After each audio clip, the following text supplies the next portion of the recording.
giedojom su choru Pilies gatvėje, tai vienas toks yra liudijimas, kai kažkaip tai su choru valandą kažkur mes giedojom vieno disko, kompaktinio disko giesmes iš eilės ir maždaug tas giesmes sugiedoti reikia valandos.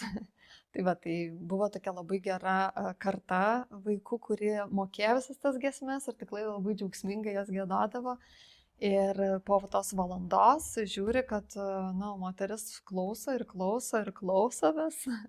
Jo, ir tada vaikai nuėjo su ją pasikalbėti.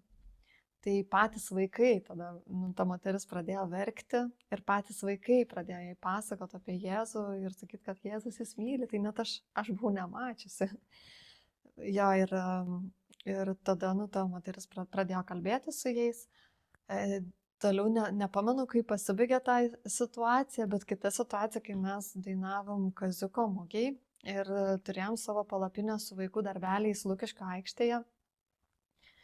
Tai ir vaikai kartu prie palapinės dar dainuodavo visą dieną beveik. Tai irgi viena moteris buvo priėjusi, bet iš galo palapinių ir stovėjo ir klausė labai labai ilgai. Ir kadangi kai kurie vaikai vis už tos palapinės naidavo, vis matydavo, kad ta moteris klauso. Ir jinai prastovėjo kelias valandas, nors ten nebuvo tikrai šilta, nes vis tiek kovo mėnuo.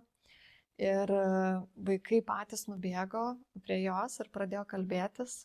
Ir jinai irgi pasipasakojo, tai labai sunku gyvenime ir tie vaikai pradėjo už ją melstis.